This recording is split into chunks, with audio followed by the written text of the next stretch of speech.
Yeah, Like, so like as you were saying right before we hit record, go ahead and give us the lowdown.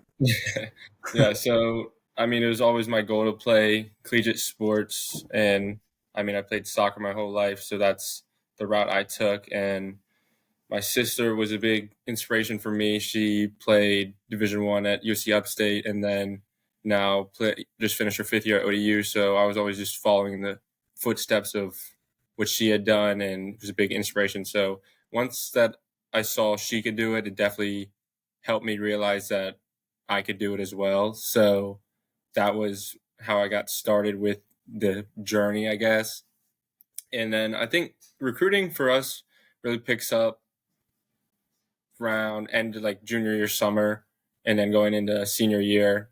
When senior at end of senior year, middle senior, you get a lot of your offers. But going into junior year, I had just been doing a bunch of camps and just bouncing around trying to see what I like. And I was really focusing because I hated the cold, so I focused on a lot of schools in the South and a lot of big schools that were a little out of reach. But there's no way I could find out if they're out of reach unless I tested the water. So that's what I did. I went around to a bunch of schools that I had interest in academically and were a good fit regionally, and just tried to see if I could pave a road for myself getting into their soccer program. And a lot of places, all of them, it didn't really work out, but it was a good way for me to test the waters there.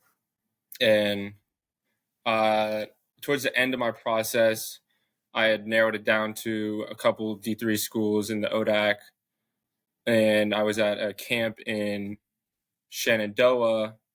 I got invited out to go play because I was good friends with the assistant coach there at the time. And while I was there, one of the assistant coach for Lycoming was there, and he saw me play and was impressed and thought it ought to be a good fit for the program. And it was, I was kind of hesitant at first because it was so far away from home, really far up north. And like I said earlier, not a big fan of the cold, but so it was a big risk for me to go and take that jump and go there. And and I ended up liking the facility and the coaches and the school, and academically it was a good fit. So I just kind of just it was a big risk for me. I mean, going to any school is a big risk. You just got to try to find the right fit. And I thought going into this past fall, it was the best fit for me. But I mean, things pan out how they do. But as it is now, it wasn't the best fit for me for a number of reasons. But so I ended up at Lyco, and I enjoyed everything except for some experiences with the soccer team there. But I love the school there, and the people there are good. But I just honestly wanted to be closer to home too. So that led into my decision to come back home and look at the schools here. And out going into during my recruiting process, I had already had a connection with the coach at Randolph-Macon, and he recruited a couple of the players from our Rain team. So I knew there were some guys there that I could reach out to see if they enjoyed their experience, and they all had good things to say. So I just reached out, and he thought I was a good fit, and I really liked the school when I got there on campus afterwards. And then I'll go there in about a month and start that journey. But that's where I'm at as of now is my recruiting process. Yeah, so go back and when you were you made the decision that you wanted to pursue being a college soccer player. What kind of schools were you looking at? And you know, what kind of feedback were you getting from Coach Norris there? I don't know when you started playing on his team, but or when he started coaching your team, that sort of thing. But what I were your don't. initial thoughts and actions as you were starting to pursue that? I think definitely I know a lot of players on our team. I mean, everybody on that Rain FC team, except for a couple, ended up playing on a program somewhere. But I think for me, knowing what my sister had gone through. My parents we kind of had a foot in the door already. So we just really, I think going through that process, it's reaching out to coaches, making film, getting out to camps, inviting coaches to tournaments. And that's really what I did to try to expose myself. And then with talking to Norris about it, obviously tenured coach, been through a lot, but went through that process himself when he was younger. So he knows that process as well. And I reached out to him, and he was a really good help he has a lot of connections that helped me get exposure to myself. And he also was one thing that I appreciate from what he did was he was very upfront with me with I think his evaluation of my skill level going into the recruiting process. That helped me a lot. And I think a lot of players, and I got caught up with it early on, was that D1 dream of like always going to like a top D1 program. And it's not realistic for everybody. So it was a big help. Coach helped me realize that sooner, that it's not possible for me in a lot of places. So after early on, as I said, I went to a lot of big schools at camps and stuff. And I knew after going to a couple camps at these schools, I knew it was going to work out.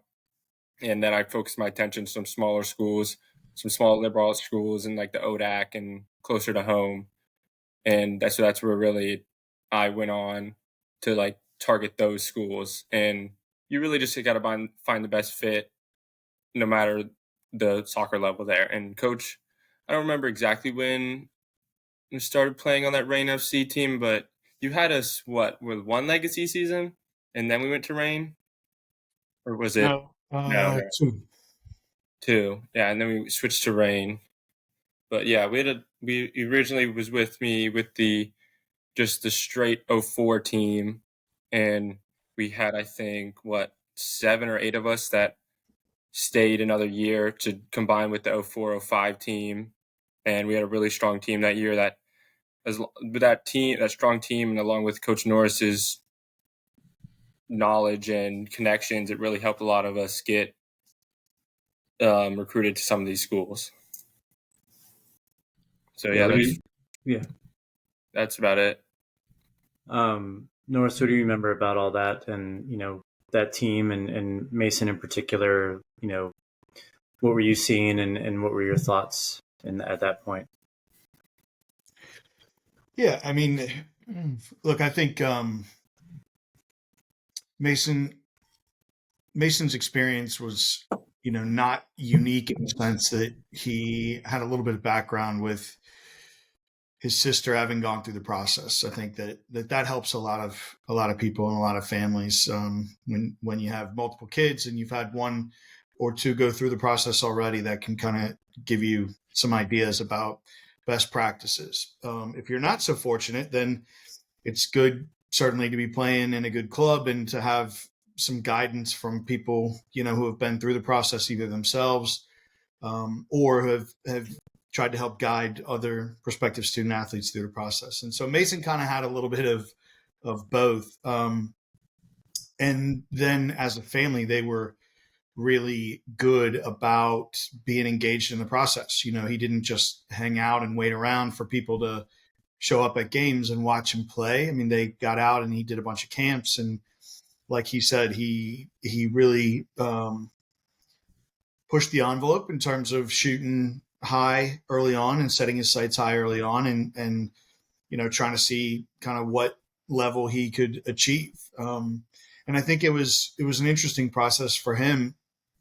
I think Mason developed a lot in his final few years, and that included, in his case, and this is not necessarily the right way to go for everybody, but Mason reclassified as well. And, moving back a year probably helped him to be more mature and have another year of high level soccer underneath him. And I think that probably helped his process as well. To be fair, when I took the team over that he was first on, the 04 team, Mason, I don't think was considered, and I hadn't really seen the group. I didn't know, that much about any of the individuals when I first took the team over, but Mason wasn't somebody that most of the guys that I knew who had worked with the team or had seen the team, Mason wasn't one of the first guys on the team sheet, or wasn't one of the first guys that that they spoke about in terms of guys that could go on and play in college. And so, I give Mason a lot of credit because he had that as a goal. He saw his sister go through the process, and then he did certain things to give himself the best chance. And it wasn't just about, making himself visible by going to camps and figuring out what might be good fits for him. It was also about working hard on his game and trying to give himself the best chance possible to play at the highest level possible and to find the right fit where, he could get a great education while doing that. And so, I give Mason a lot of credit. He's definitely been one of the more engaged individuals, and the McKnights are one of the more engaged families as far as really investing in himself, as far as Mason investing in himself, and then really engaging in the process and getting out and taking full advantage of opportunities. Mason, what kind of stuff did you do to help yourself advance and get more towards what you were trying to achieve? I think on the physical aspect, coaches say this all the time. It's like you go to practice and you train, and that's very important, but you have to spend the extra time by yourself, either in the gym or on the field, just repetition, getting the little things right. And I think it's not everybody has that ability with like field space or tools that they have, but I've always had at my home. I didn't start using it until maybe freshman year, but we've had just a couple like gym equipment pieces in our garage. And as soon as my brain like just snapped and was like, if you want to play at a college level, you have to put on at least some kind of size. If you're not, because I was never the quickest or the most technical player. So I really, the physicality and the vocalization of myself on the field were big things that helped me advance myself over other players. So I definitely, going into high school, I needed to decide to, one, get bigger, get more physical. And I think one barrier that stops a lot of good players from getting where they want to be is just talking on the field. And coaches always say that, and a lot of players would just overlook it and not do anything about it. But you really have to be talking and communicating with everybody, because the pros do it. And if you go to any high level game anywhere, you just listen and they're talking nonstop the whole game. So I think those are definitely two pieces that I took to try and advance myself. Just realizing what your strengths and weaknesses are early on really helps you grow. So that's one. Physically, I think that's what really helped me separate myself from other players. And then during the recruiting process, I think just asking questions from coaches, and coaches that like Norris, and then coaches that you don't know, that like, what am I doing wrong, or not so wrong, but what could I do? What could I be doing differently to help more fit what you're looking for? And I think after a lot of the camps I went to, I would always reach out afterwards and get feedback, because feedback really helped me grow. So I think getting feedback from people you don't know and people you do know will really help a lot. And then just, you gotta have look at yourself as a product and promote yourself the best you can. And one, we use, I think, the website Sports Recruits, and to get a lot of exposure myself, I could like upload videos. And so putting the time in with film, just reviewing film to try to get yourself better, and then putting together clips for coaches to see is a big thing that helps. Yeah, what was your experience with camps? Camps is, I really enjoyed camps, even though I think a lot of people find it hard. But I think camps made me such a better player. I think especially the high level camps early on, because it's every player experiences it. When you play with low level players, it's very easy to drop to their level. But when you play with the very good players at camps like that, you have to step up, and it helps you grow. So I think camps is it's a very tricky situation. You go out there with a bunch of guys you don't know, and you have to be able to adapt on the fly to play in front of these coaches, and the pressure is always on. And it's okay to make mistakes, but you want to try to keep that to a minimum. And I think I went to a bunch of camps. Just my dad wanted me to get as much exposure as I could, and just playing being open to playing wherever, because most of the time at these camps, you're going to go to go play or do drills. But mostly when you're playing, there's going to be a bunch of guys in your position fighting for the same thing. So you've got to be open to get as much exposure as you can playing different spots on the field. And that's one thing I think that helped me grow was I'm going in to as recruiting, and on the field, I was an outside back, but at these camps, majority of the time, I was getting to get the most time on the field, I would have to play center back. And I think that really helped me grow as a player to be adaptable and be able to have a different skill set. So I think camps is definitely something that if you have the money to do, because a lot of these camps are very expensive, that it is good for you to experience, because you just get a different edge to your game, being able to adapt on the fly with people you've never played with and under the pressure of all these coaches having these eyes on you. So, yeah. Norris, like in your camps or when you're working a camp or whatever, how much are you looking at, their ability to, a player as a left back and you stick them at center back or somewhere else on the field completely, and just their willingness to do it. I mean, I'm sure that's the most important part, is aside from playing, obviously, but just their willingness to take a challenge on and that sort of thing. How much are you looking at that? I mean, we definitely are. It's something that we're observing for sure. Mm-hmm. Having guys that have a fixed mindset is never a good thing. It's not the number one quality that we're looking for, but it's certainly a positive in someone's in their toolkit or on their resume if they're adaptable and if they're resilient, and if you can learn a lot of things about their soccer ability and their understanding if they can adapt and play in different roles as well. So yeah, it's helpful. We say in that kind of environment, like Mason said, the biggest thing for him was just being able to maximize time on the field, to be able to show that kind of resilience and willingness to do what the team needs in certain situations. I mean, those things are all positive. Like if we're recruiting from the camp, those are things that we like about somebody, but there's also an element of don't be a jack of all trades and a master of nothing, because nobody wants to go into a college program and be number 2 in 4 different positions, but never be able to be number 1 in a certain position or a desired position. So it's definitely a positive. It's not the biggest thing that we're looking for sure, though. Gotcha. So Mason, get back to your path and you starting to get recruited, starting to get some attention, and you mentioned you were at a camp, and that's where you met the Lycoming assistant coach, right? I think that's what you said.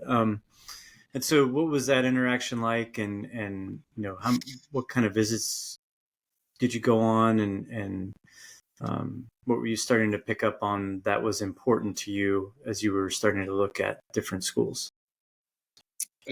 So I was at the Shenandoah camp when I got that exposure from Lycoming, and I didn't really usually the process of the camp. You get there, coaches will do introductions, and then they'll split you up into groups to do whatever games or drills they want you to do, and then you go through the camp. And at the end, if coaches are interested, they'll usually just come up to you, or you have to go up to them depending on if you're interested in their school. But in this situation, the assistant coach pulled me aside and he liked what he saw. So he gave me his card and told me to reach out if I was open to that option of Lycoming. So at that time, I hadn't been committed or wasn't thinking of seriously committing anywhere in the upcoming days. So I was like, why not? So I guess I reached out and we communicated and found a time to get up on campus. And I think, it's about 6-hour drive from Williamsburg to Lyco. So we got up there, me and I think it was my dad one day. We got up there on campus and met up with the coach, and there was a couple players on campus that we got to have lunch with, sit down, got to pick their brain on what they like about the school and maybe what they don't like. And I had a good time. I had a good time on that visit, and I got to see you get to just tour. It's basically just a tour with the coach and the guys about the school and the program. So, I had a good time on that visit and got to see all the academic buildings, their athletic facilities, and meet a couple of the guys. Right. And so you were starting to like the school, I'm assuming. Yeah, they definitely put a lot of time and money, because it is just, I think there's about 1,100 students there, so it's a very small school, but they do put a lot of time and money into making sure that their facilities are up to date. I think when I got there, the turf field they just put in for the soccer was going into its second year old, and they just built a brand new stadium, brand new locker rooms for soccer and lacrosse alone. And then all the other sports had their new stadiums. And when leaving this year, they're just building a new baseball stadium. So they're definitely looking to keep up with the amount of people that are coming in and use their money wisely. As well, when I got there, they had redone all the classrooms to have new desks, whiteboards, and some teachers prefer blackboards, so they had the blackboards in there. So, going in, I really enjoyed seeing a lot of the buildings and the facilities to see that they're actually keeping up with everything. So, yeah, I did like it when I had visited the first time. Right. So you went on other visits and saw other places, talked to other coaches and teams and players and that sort of thing, right? Yes. And so what made Lycoming stand out for you and ultimately choose to commit there? I think just the appeal. Like I said, they are very updated. I think nobody wants to go to a school where everything is run down and dirty, and a lot of the D3 programs that don't have a lot of that the school doesn't choose to put a lot of funding into maybe athletics, that it's not very appealing to some athletes. So seeing that they were keeping things updated and nice was a big bonus for me to take that step. And as well as just the appeal of the team and the program itself. I knew going in I wasn't going to get a bunch of playing time because of, I think they brought back like 15, they had like 15 seniors, and out of that 15 there was like 3 or 4 fifth years at a D3 program, which you're starting to see now is a lot more common, but that's not a lot of most of the time at these D3 schools. They'll just move on right after.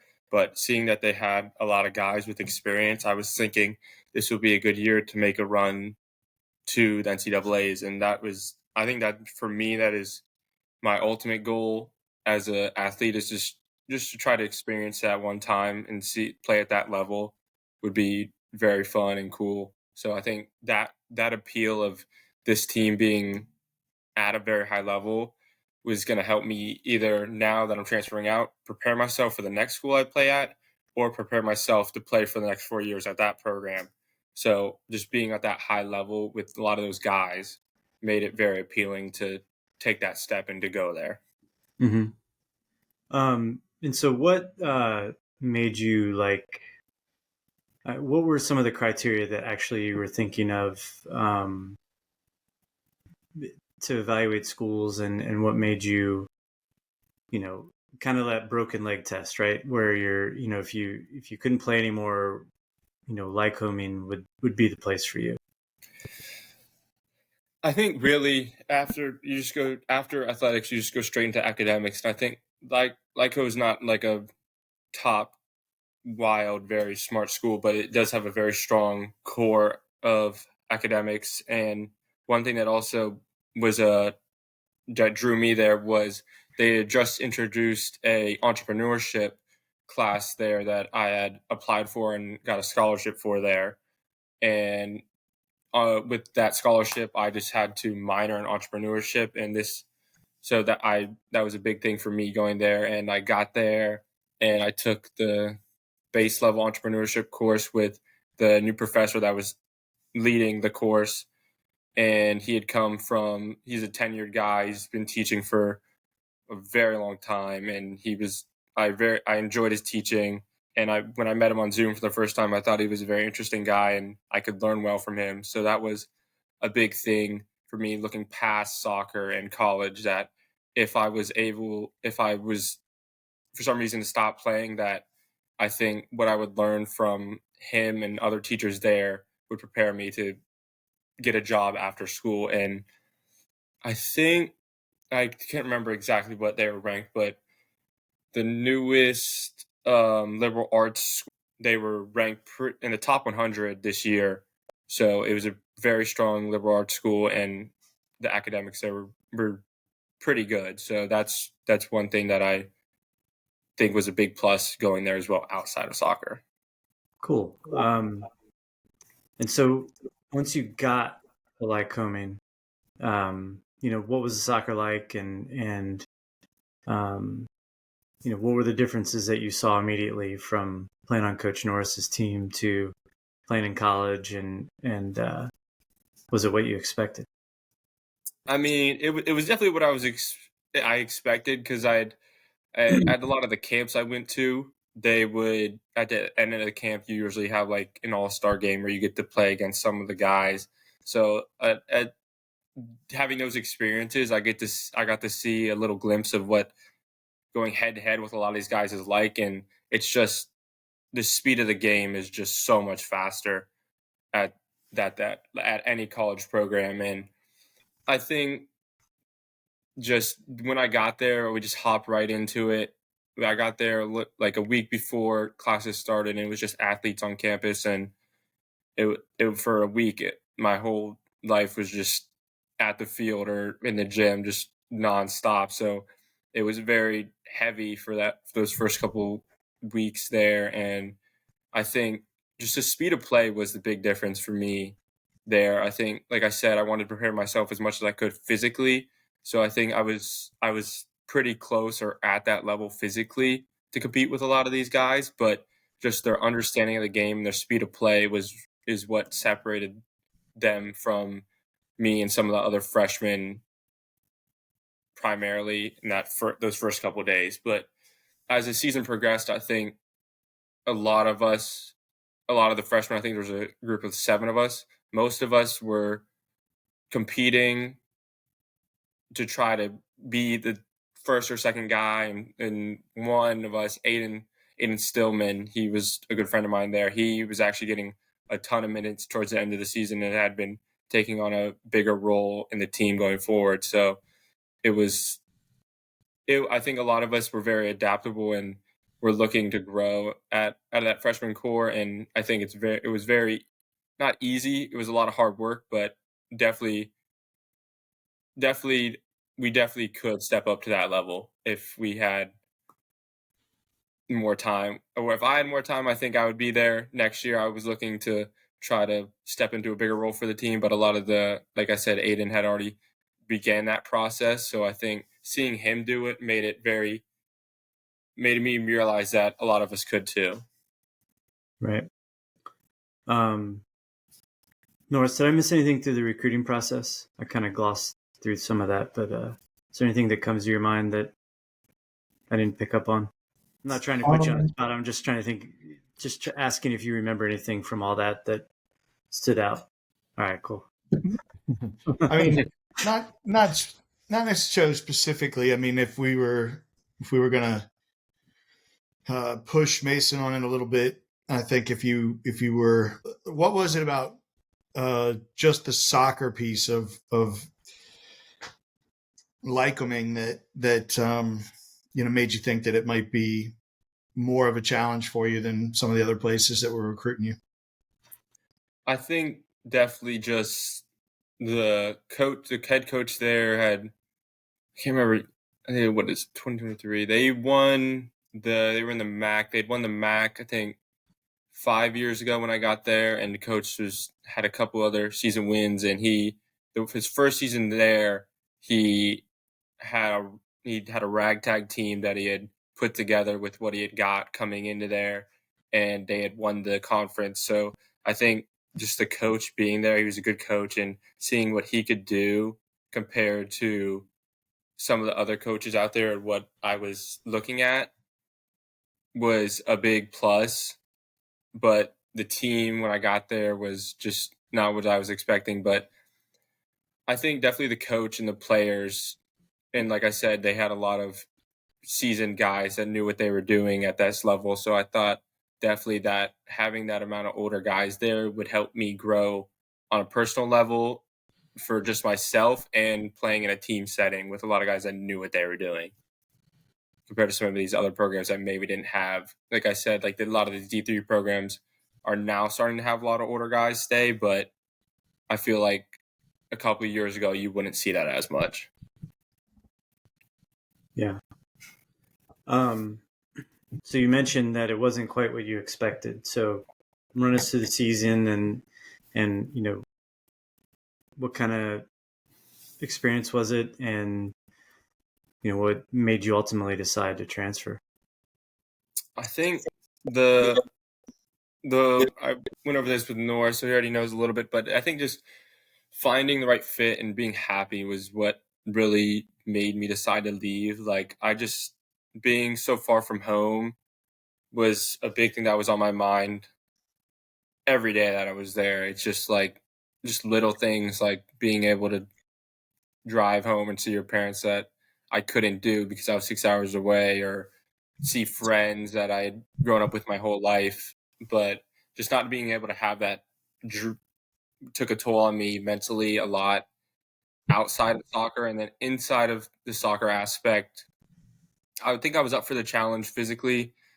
I was really looking forward to, I mean, I'm not afraid to fail or whatever happens. So I was looking forward to just getting out there and playing. But I think the big thing that really just made me leave was just the morale with the team and how a lot of guys handled setbacks or issues on the field or mistakes on the field. And I just hadn't experienced that on the club level, especially with Norris's team and any other team I've been with. I thought we were all very connected. And obviously at the club level, you play with a lot of these guys for a long time. So you know their strengths and weaknesses and you know them on a personal level. But it is, when I got at Lyco, I thought it was just going to be like that, where I thought that it would be, everybody would be together as a team. But when after the season, it was very divided. And that's just one thing that I think that if you want to be a team that pushes for titles or wins a lot of games, you have to be able to play together. And I think that's one thing that the program didn't have this season. So that's what I think made me decide to leave. Yeah, I mean, what do you think was causing that division, and you don't think it was going to get better? I think a lot of the guys just had massive egos and were not going to get over that to put the team first. They thought they were at the top of the world, and that looking down on a lot of the younger guys. I think a lot of the older guys, and you're going to find that in a lot of places, that maybe these older guys will be a little rougher on the younger guys. But I think from my perspective and maybe some of the other freshmen that I talked to, they just found it very hard to get any growth because of the treatment they were getting from some of the older guys on the team. And I think that's one thing that really affected me, was not be able to push past that. It was, these guys aren't willing to change for the betterment of the team. So that's what I think really made me look at other options, because I just, not being happy outside of soccer and then going to play soccer as one thing that I always found happiness in, and then not being happy there was just too much for me to handle on top of college and the stress of other things in life. So it just made, that was the trigger point for me at the end of the season to try to look for another option. Yeah. I mean, do you think that, I mean, looking back, do you think that there were indications when you're making on your visits that would have been clues to the culture of the team, or was that not something that you would have seen? I don't think. I mean, I only met like a portion of the guys when I went up on the visit, and a lot of them were the younger guys. They were the freshmen at the time, the sophomores when I got there, and I think it was a lot of our freshman core and the sophomore core on the team were very connected and had a good chemistry, but the junior and senior classes, I didn't get to talk a lot on my visit, but when I got there was definitely a division between the older and younger guys, and like I said, the older guys weren't willing to change for reasons that they have of their own. But from my opinion, I just think they just had too big of egos and weren't willing to put that aside to help the team grow. Gotcha. So Norris, just in general terms, like when you're talking to coaches, when you're looking into programs that you're interested in as a recruit, what are some just good ways to investigate, I guess, for lack of a better word, what the team's like, how the players interact and all that good stuff to kind of get an idea of what you're getting yourself into? I mean, ask questions, but probably even more importantly is be really observant. And for a situation like Mason's where it's far, to get there, you can't go regularly and watch the team play or show up at a practice, that kind of thing. It makes it hard to kind of learn those things for sure. I would recommend for any prospective student athlete, get out to your local schools, even if they're schools that you're not necessarily that interested in. Like, go watch them play, go see how players interact with one another, see how players are after a loss, for example. But even more importantly, when you do get to visit schools that you are interested in and that hopefully are interested in you, soak up as much as you can. Don't be a passenger on those visits. Don't just show up and think like, this is going to be cool. Like they'll just lead me through the day and, I'll learn a lot and I'll figure it out from there. Have legitimate questions prepared that will help you get to the bottom of whether a school is going to be a good fit. And the culture part is a big piece of that for most kids.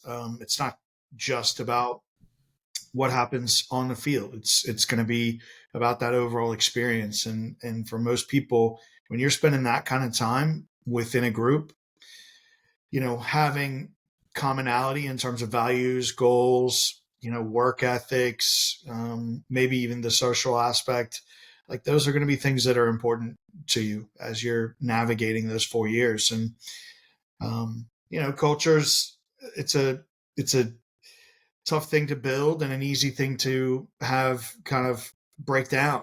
And it's not going to necessarily, even in a given program, it's not going to necessarily be the same from year to year, even from semester to semester, because of the constant turnover of players that are graduating or completing eligibility. And so, trying to figure those things out, I think is really important and valuable. You first have to start with understanding yourself, doing some soul searching and figuring out what's really important to me about being part of a team. And if those things don't exist for you, once you figure that out at a given place, then you're probably not going to be happy there. So really, do a deep dive. Like we hear all the time when we ask people, like, what's important to you, or what are you looking for in a school? And the basic answer is good soccer and good academics. And it's like, okay, well, that's not really what's most important to you. There's going to be, 15 other things that determine whether you're happy or not in a given place. And you really got to know that about yourself so that you can evaluate that at each of the places you're considering. Right. Yeah. So, Mason, talk about, your process to find someplace else to go, or actually, what made you decide? Like, what was it just the whole season as a whole, or was there kind of an event that kind of drove you to say, you know what, I gotta get closer to home and go to someplace different? I think there was numerous events that happened that just were build-ups over the season, and after the season ended, we had a tough loss in the conference final to Catholic, so morale was very low at that time, and I wasn't really majorly affected by that because I had already felt kind of excluded from the team. So I was like, it was hard for me to connect to what a lot of players were feeling based on the treatment I had received before that season ending game. So after, like, I was already looking into, just not looking into, but just thinking of places that I could go that would be closer to home or have a better fit. And I looked into a lot of my friends ended up at CNU, and where they knew about my unhappiness there and were asking about the possibility of looking into that program. And when the time came, I did look into it, and it just didn't pan out how I would like to have had it. But things happen how they happen, and I'm very happy to be finding a fit at Randolph-Macon, where I'd also had, like I stated earlier, three. So Connor, the twins from the Rain FC team, both ended up at Randolph-Macon. So I reached out to them, and like Coach said, you got to ask the deep questions when you're recruiting coaches, and that's not a question I asked the Randolph-Macon coach, but I picked their brains about how they felt about the team morale before I even reached out to the coach, and was just like, are you happy here? And all of them had good things to say about the team, that said they had a good culture and they hang out a lot outside of soccer, which is always a plus. That I think at Lyco, it wasn't like that. It was just a lot of the time it would just be each class hanging out by themselves, even if they're hanging out. Most of the time we didn't have any team building experiences outside of soccer. So I think seeing that a lot of the guys I knew had found that at other schools just was a big thing for me, seeing that I could find a good culture somewhere else. And that was originally primarily for me what led me to take that next step. And taking that next step, I had to have, you don't always have to have the conversation with your coach about going into the portal, but I think it's very important on a respect level to have that conversation, because on the coach at Lyco, on that level, he has shown me nothing but respect and was a big help throughout the process. Going there and leaving there, he helped me because he understood that I just wasn't happy there, and he was trying to find what was best for me. So that process was just making a decision of wanting to find another program, which I also talked to Norris on the phone about. Once I made that decision, that he really helped me to make that decision, like to be happy. So he helped me make that decision, is what I'm trying to say. But so then I had to go to the coach, and I had that conversation, which was not an easy conversation, but it's a very important one to have. And then I had to go to the school's compliance officer and put my name in the portal. And after I put my name in the portal, I had a couple coaches. Like I said, I had reached out to CNU, and there was a couple other coaches that I had connections to before going to Lyco from my earlier recruiting process that I reached out to. And I reached out to Randolph-Macon's coach, and I mean, I really liked their program and everything beforehand, before choosing Lyco, but I just thought that Lyco's chance of going deep and winning a lot was what made me ultimately make that decision. But I wasn't correct with that decision, but it is what it is. And I'm really happy with where I'm ending up now. But I just reached out to the coach there, and he wanted to make sure I was in the portal so we could go forward with the next steps, and had a good conversation about where he saw me then and now and where I could fit on the team. And just having that conversation made me realize that that was probably the best fit for me out of the schools I was looking at the time. And then I made that decision. And after I got off the phone with the coach, I called my dad right away to make sure that he was on board with something like that. And then I talked to my mom, and everybody was on board with it. So I reached back out to the coach, and we're just inquired about the next steps I had to take to complete the transfer process. Cool. What are kind of the highlights of the actual transfer process for anyone listening who might be thinking about it? It's definitely, I think it's easier than most people think. Like, I mean, to get in the portal, I really just had to write an email to the compliance officer and outline my reasons of wanting to leave. And the compliance officer was, I mean, I think at every school they're very busy people, but I wanted to speed up the process as much as I could. So I reached out to the coach and asked the coach to reach out to the compliance officer to see if he could get me in as soon as possible. And he did. And once I was in, then I could go through it. But I think getting into the portal is it's definitely a highlight. It's just easier than a lot of people think. And then just unlike me, because I feel like a lot of people might not have the connections that I did from the previous recruiting process. So if you don't have those, then the process is it was very hard getting in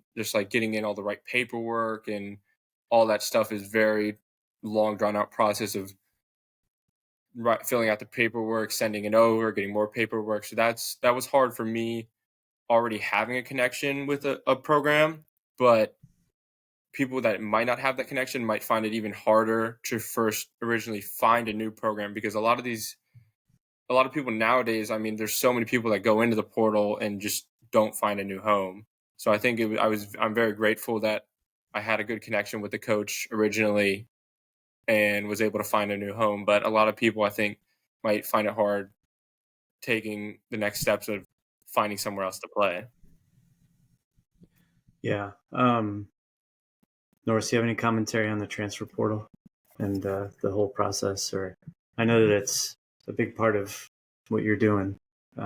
What college sports is dealing with right now in general. No, look, I think the biggest takeaway from Mason's situation, I mean, well, you may not be able to learn everything or you may not know what you don't know, in the initial process. And so the portal exists and does provide opportunity for you to correct a mistake might not be the right word, but to be able to find a better fit if the fit that you chose the first time around isn't exactly what you thought it was going to be. It shouldn't be like, I think the important takeaway from Mason's situation is that it's not all about soccer, and it's not exclusively because he wasn't playing as much as, other guys on the team or whatever. That it really is about the overall fit, the overall feel. And fortunately, the portal exists to help you solve situations like that where you aren't really in the right situation. Hopefully people are using it that way. And the majority of people that are in the portal are ultimately finding a better scenario or a better situation, to use it to just try to ladder climb or to get out of a situation where you aren't getting what you want, but maybe you're not willing to work that hard for it, is not necessarily, the intent of the portal or what I think it should be utilized for. So I think it's important to take away that, it's great that it exists. I think it's been really helpful that Mason had this opportunity to try to find a better fit after, going away for a semester, but that it's not a decision that should be taken lightly. And it shouldn't on the front end of the process, the existence of the portal shouldn't cause you to make a frivolous decision on the front end or feel pressured to make a decision without really knowing what you need to know at that time to make the best decision possible. Well said. Gentlemen, what else we got? Anything? I can't think of it. I mean, one thing that I wanted to touch on earlier was when Coach Norris had stated that you should get out and see local teams. And I think one thing, I mean, having Coach Norris as a William & Mary head coach and coaching me was a big help and everything. But going out and seeing the William & Mary team play was also a big help, I think, seeing how those guys interacted. Like, one thing that it wasn't like I was like, I wanted to go to William & Mary, but I think one thing that was cool about their team was, I think a lot of the guys all have those cool nicknames and everything. And just like hearing that on the field is like, just seeing like how tight knit a lot of the team was very just like cool to see. And I think that's one thing that I was hoping to have at a program that I didn't, but seeing that it is possible at places like William & Mary or places my friends have gone was just something that I value greatly. Yeah, well, I hope you found that now, and you have a great time at Randolph-Macon. Yeah. So, anything else, guys? Norris, no more sage words? I don't think so. You used them all up. Yeah, no, Mason's story is a good one and a positive one for prospective student athletes to learn from, for sure. Absolutely. Yep. All right. Hold on one sec.